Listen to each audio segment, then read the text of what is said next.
Chapter 1. The Rue du Coq d'Or, Paris, 7 in the morning. A succession of furious, choking yells from the street. Madame Mance, who kept the little hotel opposite mine, had come out onto the pavement to address a lodger on the 3rd floor. Her bare feet were stuck into sabots, and her gray hair was streaming down. "Madame Mance's salope? Salope! How many times have I told you not to squash bugs on the wallpaper? Do you think you've bought the hotel, eh? Why can't you throw them out of the window like everyone else? Putain! Salope!" The woman on the 3rd floor vaca. Thereupon a whole variegated chorus of yells, as windows were flung open on every side and half the street joined in the quarrel. They shut up abruptly 10 minutes later, when a squadron of cavalry rode past and people stopped shouting to look at them. I sketched this scene just to convey something of the spirit of the Rue du Coq d'Or. Not that quarrels were the only thing that happened there, but still, we seldom got through the morning without at least one outburst of this description. Quarrels, and the desolate cries of street hawkers, and the shouts of children chasing orange, peel over the cobbles, and at night loud singing and the sour reek of the refuse carts made up the atmosphere of the street. It was a very narrow street, a ravine of tall, leprous houses, lurching towards one another in queer attitudes, as though they had all been frozen in the act of collapse. All the houses were hotels and packed to the tiles with lodgers, mostly Poles, Arabs and Italians. At the foot of the hotels were tiny bistros, where you could be drunk for the equivalent of a shilling. On Saturday nights, about 1/3 of the male population of the quarter was drunk. There was fighting over women, and the Arab navvies who lived in the cheapest hotels used to conduct mysterious feuds and fight them out with chairs and occasionally revolvers. At night, the policemen would only come through the street 2 together. It was a fairly rackety place, and yet amid the noise and dirt lived the usual respectable French shopkeepers, bakers and laundresses and the like, keeping themselves to themselves and quietly piling up small fortunes. It was quite a representative Paris slum. My hotel was called the Hôtel des Trois Moines. It was a dark, rickety warren of 5 stories, cut up by wooden partitions into 40 rooms. The rooms were small, arid, inveterately dirty, for there was no maid, and Madame F., the patronne, had no time to do any sweeping. The walls were as thin as matchwood, and to hide the cracks they had been covered with layer after layer of pink paper, which had come loose and housed innumerable bugs.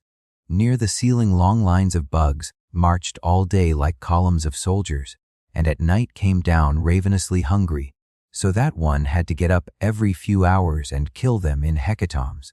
Sometimes when the bugs got too bad, one used to burn sulfur and drive them into the next room, whereupon the lodger next door would retort by having his room sulfured and drive the bugs back. It was a dirty place, but homelike, for Madame F. and her husband were good sorts. The rent of the rooms varied between 30 and 50 francs a week. The lodgers were a floating population, largely foreigners, who used to turn up without luggage, stay a week, and then disappear again. They were of every trade: cobblers, bricklayers, stonemasons, navvies, students, prostitutes, rag pickers. Some of them were fantastically poor. In one of the attics there was a Bulgarian student who made fancy shoes for the American market. From 6 to 12 he sat on his bed, making a dozen pairs of shoes and earning 35 francs. The rest of the day he attended lectures at the Sorbonne. He was studying for the church, and books of theology lay face down on his leather-strewn floor. In another room lived a Russian woman and her son, who called himself an artist. The mother worked 16 hours a day, darning socks at 25 centimes a sock, while the son, decently dressed, loafed in the Montparnasse cafes. One room was let to 2 different lodgers, one a day worker and the other a night worker. In another room a widower shared the same bed with his 2 grown-up daughters, both consumptive. There were eccentric characters in the hotel. The Paris slums are a gathering place for eccentric people, people who have fallen into solitary, half-mad grooves of life and given up trying to be normal or decent. Poverty frees them from ordinary standards of behavior, just as money frees people from work, Some of the lodgers in our hotel lived lives that were curious beyond words. There were the Rougiers, for instance, an old, ragged, dwarfish couple who plied an extraordinary trade. They used to sell postcards on the Boulevard Stmichel. The curious thing was that the postcards were sold in sealed packets as pornographic ones, but were actually photographs of chatoks on the lawyer. The buyers did not discover this till too late, and of course never complained. The Rougiers earned about 100 francs a week, and by strict economy managed to be always half-starved and half-drunk. The filth of their room was such that one could smell it on the floor below. According to Madame F., neither of the Rougiers had taken off their clothes for 4 years. Or there was Henry, who worked in the sewers. He was a tall, melancholy man with curly hair, rather romantic looking in his long sewer man's boots. Henry's peculiarity was that he did not speak, except for the purposes of work, literally for days together. Only a year before he had been a chauffeur in good employ and saving money.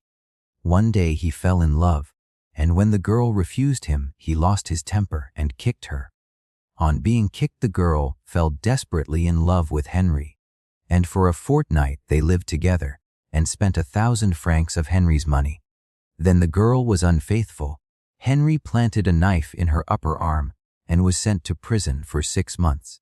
As soon as she had been stabbed, the girl fell more in love with Henry than ever, and the two made up their quarrel and agreed that when Henry came out of jail, he should buy a taxi and they would marry and settle down. But a fortnight later the girl was unfaithful again, and when Henry came out she was with child. Henry did not stab her again. He drew out all his savings and went on a drinking. Bout that ended in another month's imprisonment. After that he went to work in the sewers. Nothing would induce Henry to talk. If you asked him why he worked in the sewers, he never answered, but simply crossed his wrists to signify handcuffs and jerked his head southward, towards the prison. Bad luck seemed to have turned him half-witted in a single day. Or there was R., an Englishman, who lived 6 months of the year in Putney with his parents and 6 months in France. During his time in France, he drank 4 liters of wine a day and 6 liters on Saturdays.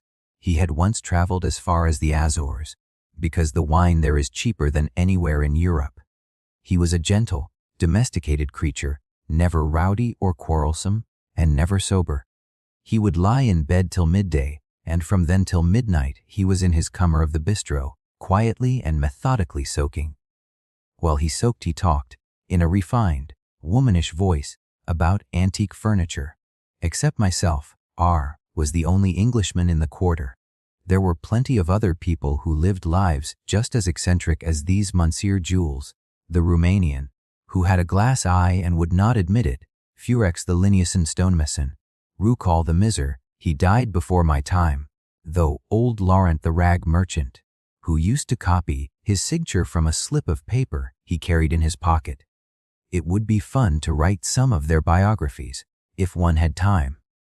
I am trying to describe the people in our quarter, not for the mere curiosity, but because they are all part of the story. Poverty is what I am writing about, and I had my first contact with poverty in this slum.